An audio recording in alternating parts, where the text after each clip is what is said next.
Hey guys, BuildZoid here, and today we're going to talk about the difference between the B550 Aorus Pro V2 and the Aorus Pro, and also the other V2 motherboards from Gigabyte on the B550, or any other motherboards that they've done this with. Like, the thing is, I've been getting this question in emails and in comments a few times, and I don't think I responded to it basically any of the times that it showed up, mostly because I've been thinking like, oh, I should just do a video about this. Yeah, and then the video just kind of kept getting delayed for reasons, and so here we are. Like, at least we're closer to the Ryzen 5000 series launch, so that's kind of cool in my opinion. It makes it a bit more relevant, but anyway, so the thing is, if we look at the original Aorus Pro, you'll notice that they have true 12 plus 2 phases digital VRM solution with 50 amp DRMOS. And then if you look at the V2, it's 12 plus 2 phases digital twin power design with 50 amp DRMOS. Now, the funny thing is, technically speaking, this board actually uses a bunch of ISL 6617 doublers. The funny thing about the 6617 doubler is in the vast majority of implementations with a 6617, the doubler is actually not running in interleaved mode. So you don't get more phases. You just get per power stage current balancing in synchronized mode. So you're technically still like running a 6-phase, but with yeah, and this is why we shouldn't market VRMs based on phase count, because it's really, like, it's more complicated than that, and this is a terrible metric. Anyway, where do they have the details on the power design? Yeah, so 14, yeah, PWM doublers and DRMOS, yeah, so that's the thing. But the thing is, the ISL 6617 doublers, like, you can run them in non-phase doubling mode, which is really... Like, the reason why that exists is it gives you better transient response. You still get a bit of an efficiency advantage, at least according to ISL's own documentation, over an alternative configuration. Yeah, you don't necessarily... Like, just because you have ISL 6617s doesn't necessarily mean you have 12 phases, which is... Like, we should never have used phases as a marketing term for VRM quality. Like, that's the main issue, is just like VRMs are too complicated, and this is a gross simplification of the whole thing. Anyway, and actually in Intersil's own documentation, they refer to the actual power stages as like channels instead of phases, because again, if you're not in interleaved mode, you don't get extra phases with the doublers. You just get per channel like current balancing, because each power stage inductor combination can be considered like its own channel. But anyway, so yeah, here we have this, and then on the Pro V2, we don't have doublers. Right, digital PWM with each power phase connects to the CPU and provides more PWM controller DRMOS. Where is it? Ah, there we go. 6 plus 6 phases parallel power design. So, which again, like, man, this is the thing. Like, if consumers weren't idiots, we wouldn't have this whole issue of like, because the problem fundamentally comes down to the fact that, like, if you're marketing something, either bigger number means better or lower number means better, and anything other than that is too complicated for consumers to understand. So we, like, lower temperatures are better and higher phase counts are better, right? So consumers can understand those two things. Anything else too complicated can't be used for marketing, and that's basically where the issue comes from. So anyway, in terms of like the short version of this is which one, like the short version of this would be like, so which of these VRM designs is better? Honestly, I'd be very surprised if there was any difference between either of these two boards.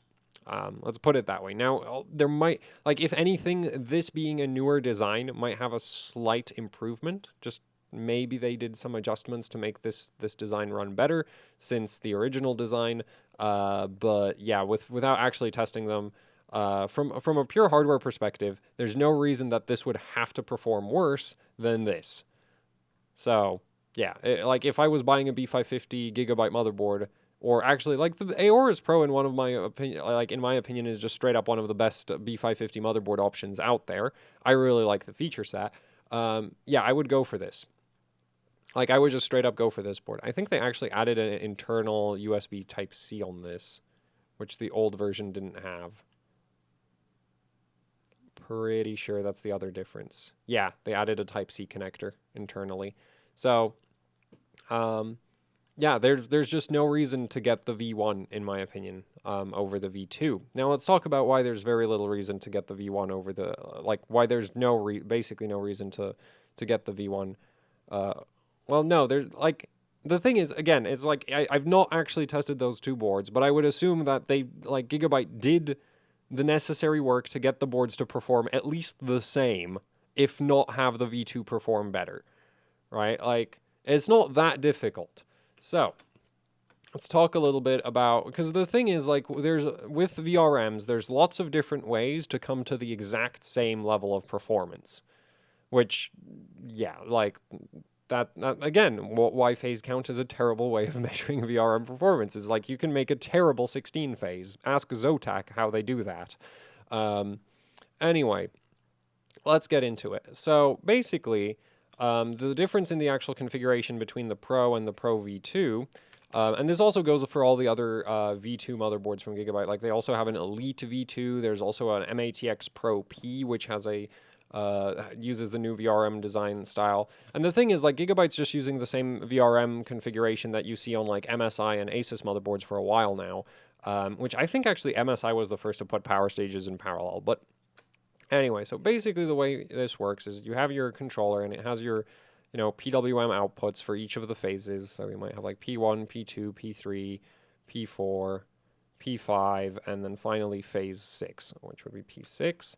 And then you have the same thing on the V2, and you'd have phase 1, phase 2, phase 3, phase 4, phase 5, and phase 5 and phase 6.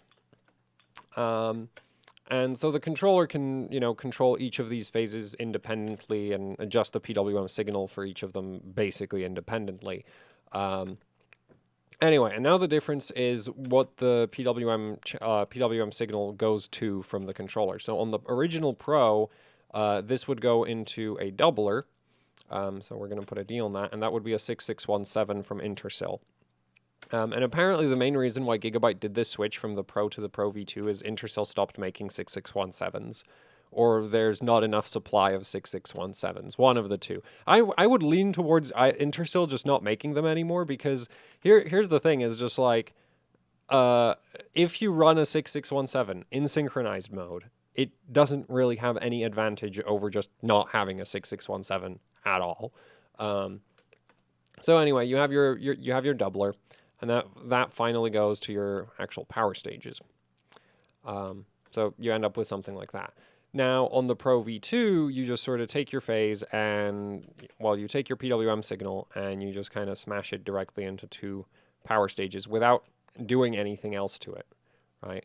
And I should have, yeah. So you have your power stage 1 and power stage 2. And so the point of the doubler, right? The point of this chip right here is that if it's actually running interleaving mode, which again, most motherboards I've seen using 6617s don't use interleaved mode, because I'm actually not sure why. Like theoretically, interleaved mode is the best, gets you the best efficiency by a couple percent, by I think 1% or something. It really doesn't make much of a difference, which is why ultimately they end up in synchronized mode anyway. But it's just kind of interesting that, look, if you're running them in synchronized mode, I really don't know why you just don't do this instead. I even pointed this out to Gigabyte when I was at Gigabyte HQ. Actually, no, I didn't point this out to them because at the time I wasn't aware that the 6617s were running in synchronized mode all the time. But I did point out to Gigabyte that, honestly, because, this is what Asus does, right? And MSI does this, where you just take your PWM signal, whack it into two power stages. And this gives you basically twice as much current handling. This essentially gives you the same current handling capacity as this configuration right here. That's kind of most of the argument for why this right here is a very pointless component, because it's just kind of there. It doesn't really, you get a slight efficiency advantage, but ultimately that doesn't really matter that much. That efficiency advantage is so small you can mask it with things like a better heatsink or a better thermal pad, or arguably you could just use the money you saved by not using doublers to just put more power stages into the VRM. That's also an option, right? Anyway, so what the doubler can do is you can either have it running in doubling mode, in which case you'd have, say, 600 kilohertz PWM signal going in, and then you'd have a 300 kilohertz signal going out of phase to each of the two power stages. And in this process, the way this works is you basically have your PWM signal, and you have your pulses on there, and you'd have like pulse 1, pulse 2, pulse 1, pulse 2. And so every single one of the number 2 pulses goes to power stage number 2, and every single one of the number 1 pulses goes to power stage number 1. Now, those of you who know how PWM signals work would go, wait a minute, doesn't that totally screw up the duty cycle? Yes, it does, which is why the controller actually has a, like, you have to enable doubling mode on the controller. So the controller has to be aware that there are doublers, before the power stages. So the controller will actually send a PWM signal that's at a duty cycle that, after it goes through the doubler, it's actually at the correct duty cycle. So that's kind of the thing, is like that has to be accounted for in the design. And in the process of, sending every other pulse to every other power stage, like to the other power stage, you get that switching frequency getting cut in half, because in the original PWM signal, you have, there's twice as many pulses per second compared to what you get on the actual power stages. And in this configuration, you actually get 2 phases out of one PWM signal instead of just 1 phase out of one PWM signal. So that's one way to run the doublers. Then there's the other way to run the 6617, where you run it in synchronized mode, where you go 300k in and then it just spits 300k out. It literally passes basically the same PWM signal straight through. However, the 6617 is also doing current monitoring for each of the power stages. So if it starts noticing a current imbalance between the two power stages, it can actually tweak the pulse width for either of the two power stages to get them back into current balance. Because for optimal efficiency, right, let's say our VRM has to output, our power stages have to output 10 amps, right? So for optimal efficiency, we want 5 amps going through here, and we want 5 amps going through there. And the reason why we want this equal split is because our main, one of our big sources of power loss in power stages is based on P equals I squared R, where R is the RDS on of the MOSFETs. So, both of the high side or the low side. Primarily the low side, if you're at very high current outputs, 5 amps isn't really that high, really. But the thing is, I want to keep the math simple, so I'm using 10 amps here. I guess I could have gone for 20 and then had 10 amps. That wouldn't have really made... no, that would have made it more annoying to deal with. So, anyway, that's kind of the situation you're in. So because you have this I squared loss, you really want your current you want the exact same amount of current going through each of your power stages, because let's say that they're not perfectly balanced and you have 7 amps going through one and 3 amps going through the other. Well, then you end up in a situation where, P1, instead of, normally you'd have 5 squared R, and then, if it's perfectly balanced, you just multiply that by 2. So that would give you 50 R, right? Because you have that going through each of your power stages. So you'd get a power loss of 50 R. And if we have this imbalanced situation of 7 amps to 3 amps, then you'd get 7 squared R plus 3 squared R, which is 58 R, right? So that's more power loss than 50 R. Because we're assuming that the RDS on is constant for, actually the RDS on should be constant for both scenarios. It shouldn't really change. So this is less efficient than this. So ideally, you always want both power stages to be passing exactly the same amount of current. Now, the thing is, if you're running in synchronized mode, the 6617 is going to be doing a little bit of current balancing. But the problem is that the actual effect of the 6617 doing this current balancing is very small, because it turns out that if you just do this configuration right here, you really don't end up in situations where you'd have a 7 to 3 amp current imbalance. You might have slight disparities in the current going through each power stage, but you're not going to get anything so massive that it's actually going to have a significant impact on the efficiency. Because let's say you had a 6-4, a 6-4 current split instead of a 7-3, and at that point it's just 52 R, right? Because this is 16 and that's 36. So you only get a 52R, and it's like, well, that's not that different from 50R at that point, and so it doesn't really affect your efficiency negatively, which is why, Asus motherboards, which just don't bother with doublers, and a lot of MSI motherboards don't bother with doublers, have perfectly good VRM temperatures, because the current balancing turns out really isn't that important, because you don't, like, if you're switching on the power stages at the same time, because they're on the same PWM signal, you don't really get big current balance issues with that.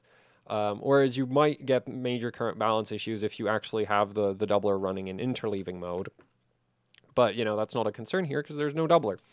So from from a current handling capacity perspective, yeah, the doublers really don't do much of anything for the current handling capacity of the VRM. So there.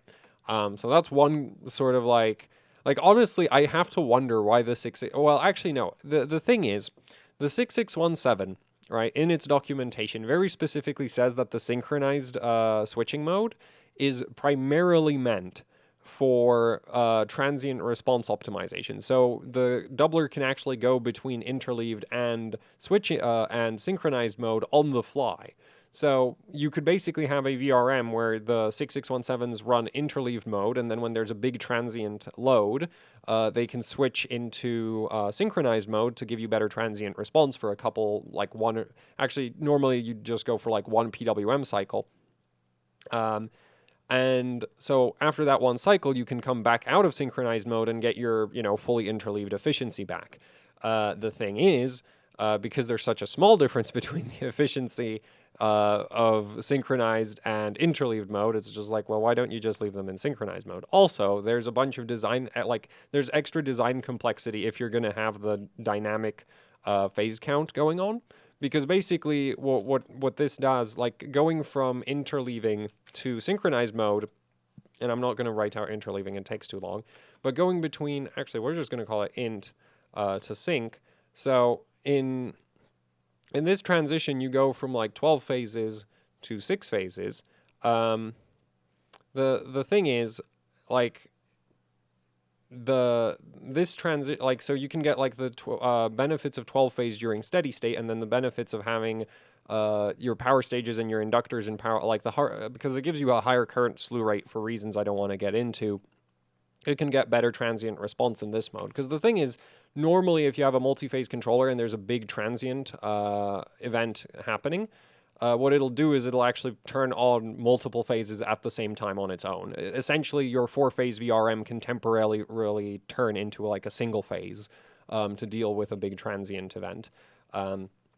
Anyway, so, you have the synchronized mode to basically make that possible. And the thing is, transitioning between these two modes makes the whole design of the VRM way more complicated, and it's annoying to account for. And it's like, so when do you trigger this synchronized mode and that kind of thing? And so instead, it's just easier to just leave the VRM always in synchronized mode and therefore in 6-phase mode. And at that point, it's just like, okay, so why wouldn't you just do this? Right, like, yeah, you get some current balancing from the 6617 even in your synchronized mode, but like this, as I've just said earlier, there's not that much difference between not having any current balancing and having active current balancing if you're switching the power stages on and off at the same time. So that's not really a concern.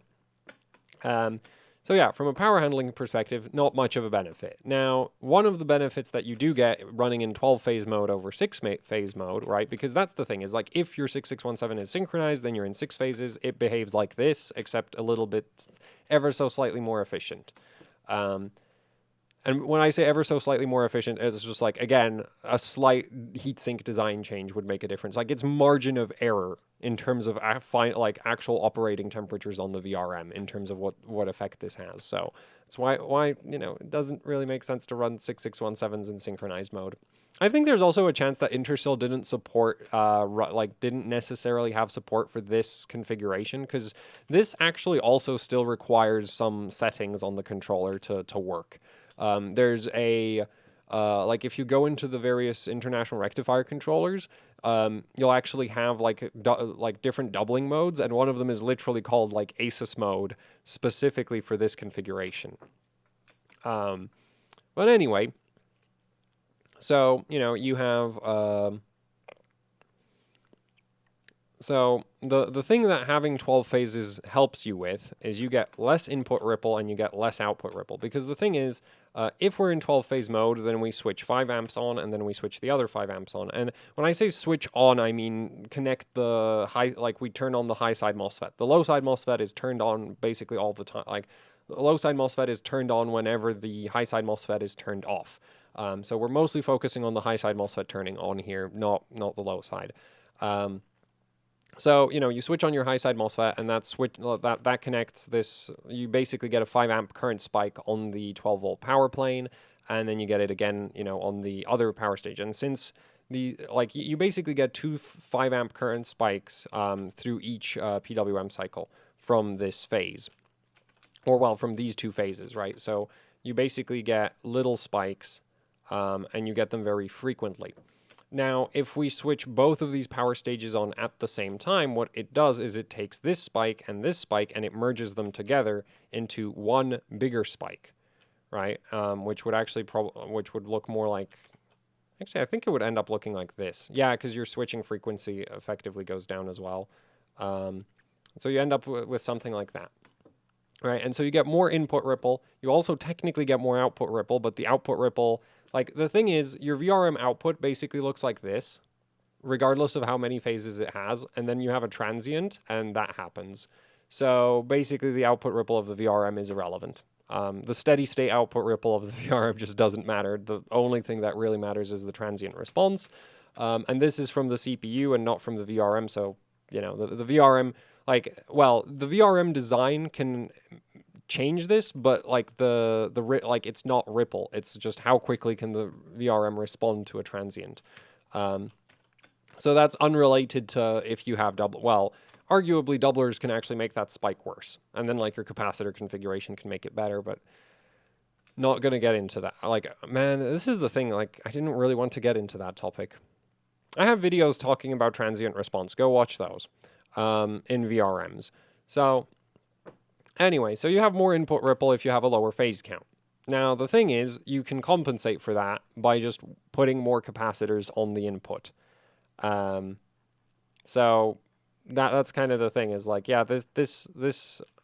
this also doesn't matter because there's a very easy way to fix that, right? And the best example I have of just how little this matters is so consider the Gigabyte X570 ORS Extreme, which is a 14 phase. It doesn't use any doubler, 14 phase V cores. It doesn't use any doublers.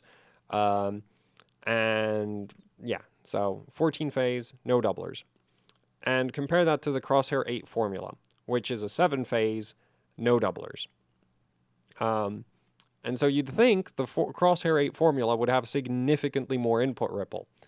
But the Crosshair 8 formula also has twice as many input filtering capacitors as the X570 ORS Extreme. So in terms of what actually ends up happening when you measure both of the boards, they perform basically the same. They're within 10 millivolts of each other for input ripple, which is just yeah, it doesn't matter. Right? That's the thing. Also, arguably, you get benefits from having more input filtering capacitors during a load transient, ignoring the ripple, the ripple effects again. And it's just yeah, so basically, having super high phase counts just kind of doesn't matter that much. Yeah, using doublers, especially if you're running them, basically all of the things that a doubler does, you can achieve with other other component configurations as well. So that's why basically doublers don't matter. Yeah.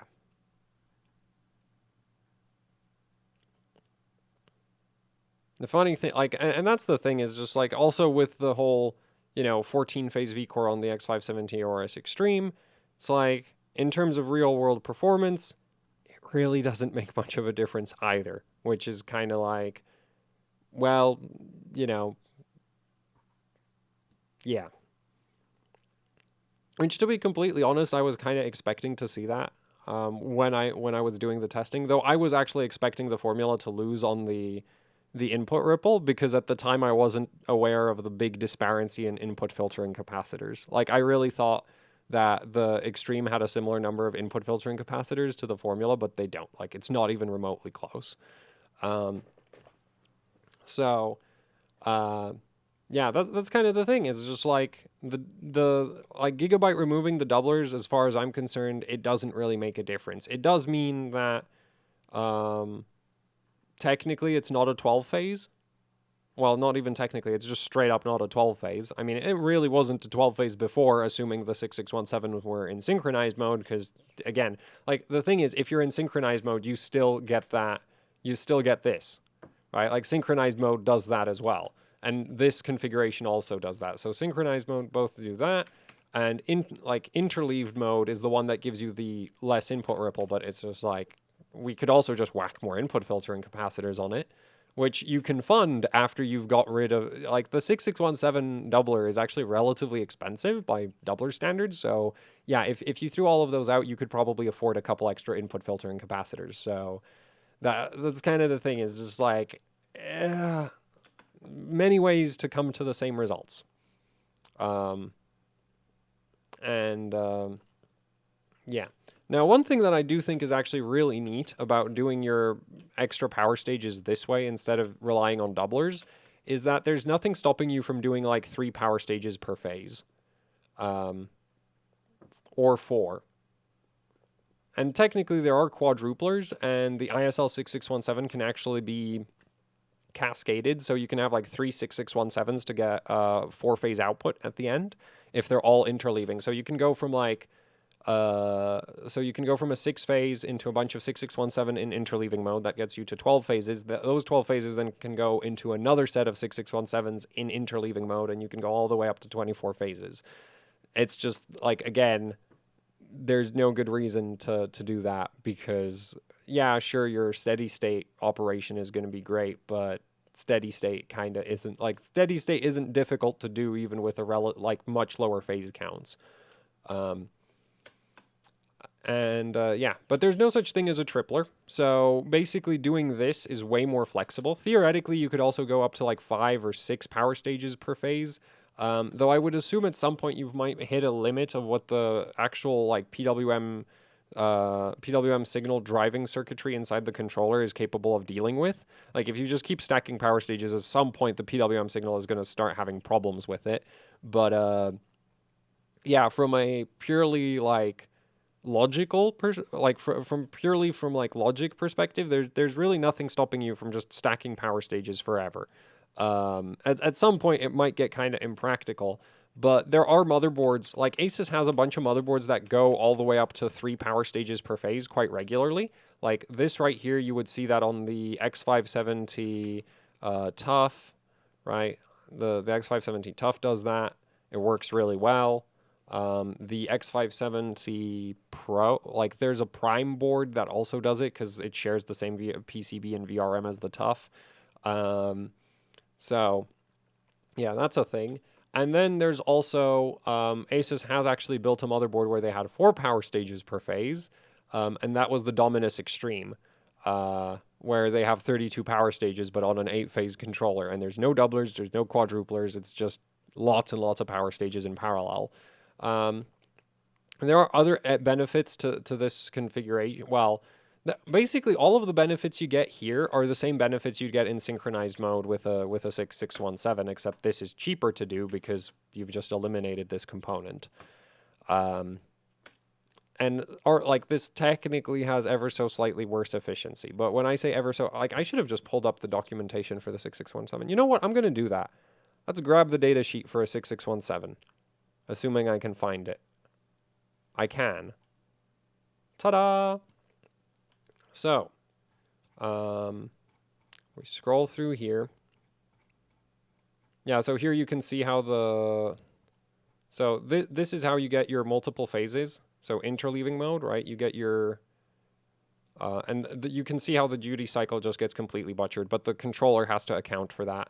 Because your duty cycle up here is like twice as high as what you get on PWM-A or PWM-B.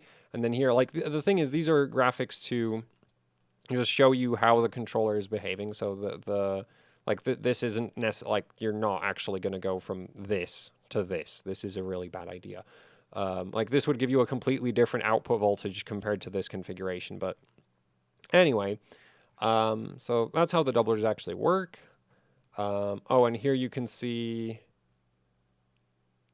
oh, this is, I think, a cascade doubler operation waveform. So this is if you have, yeah, so you take your one PWM signal, then you run it through one doubler, and then you run it through another doubler, and then, yeah, so anyway, what did I want? Yes, so here we have, so input current ripple vs duty cycle, right? So you can see that the input ripple here, down here is really, really low, but again, like you can compensate for this with extra capacitors. And then here you can see the efficiency differences. And basically, like at the peak efficiencies, you're looking at, so 100 amps versus 80 amps, right? So 6 phases, same amount of MOSFETs and inductors. So this is the whole. So that's this configuration right here, right, where you just whack a bunch of power stages together. And then you have the phase doublers in synchronized mode, right, which gives you a slight efficiency boost because you get that perfect current balancing. But when I say slight efficiency boost, I mean we're looking at 91% efficient versus, what, 91.7 here, and maybe like 90.8% versus 91 point, no, it's like 91.5, that's like 91.7 up there, right? Like, so you get like a percentage point more efficiency. Which, you know, to a lot of people might sound high, but let's actually do the math on that. So let's say I'm outputting 100 watts, right? And then we're going to do, what is it? We're going to do 91% of it. Oh, actually, no, we're going to do this point here. We're going to do it 100 amps. So we're putting out 100 watts. And that's going to be like 98 efficiency. So we get 10.13, like this is our power loss right here. So we subtract our output power from our input power and we get like 10.13 watts of power loss, which is like, okay, well, it's not really that much. And I'm going to pull up a second calculator instance so that, wait a minute. Oh, Windows 10 doesn't let you do that? How stupid is that? Okay, well, whatever. So just remember the 10.13 watt number. 100 divided by 0.91, like it's not at 0.91, let's call it 8. I think that's a bit too high, but whatever. So minus 100, and yeah, there's like a 2 watt difference, right? Because previously we were getting 10.13, and now we're getting 8.9. It's like 1 watt. 1 watt doesn't matter, okay? Like this is... Like, this is such a small difference that, again, like, a slight heatsink design change, a slight thermal pad improvement, like, slightly different layout of your power stages is going to make more of an effect on this than, you know, your doublers. And admittedly, if we went all the way into, like, phase doubler interleaving mode, like, if we went with the green line, right, which we're just going to do as divided by 92, 92... okay, well, that made even less of a difference, right? So you're looking at like, okay, that's like 1.5 watts, 1.6 watts of improvement. Oops, what did I do? Whatever. So that's the thing, is just like the doublers really don't make that much of a difference to the VRM current handle. Wait, it did spawn another. Why wasn't this one on top? Oh, wait, no, I must have been, whatever. So yeah, that's the thing, is just the doublers really don't make that much of a difference. Like the biggest difference you get is the input ripple, but again, you can just throw more capacitors at this. And you'll actually notice that like Asus motherboards for basically any price point generally will have more input filtering capacitors than a lot of the competition will. Now I think Gigabyte might have started copying them on that recently.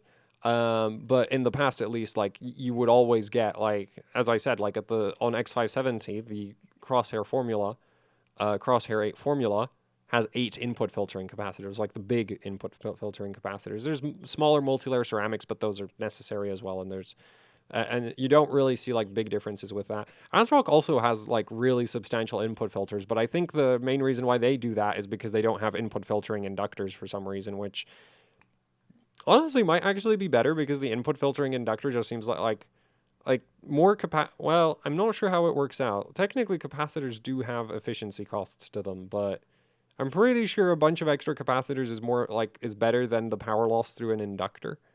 So, anyway, lots of different methods to come to the same level of performance, basically, is what I'm getting at.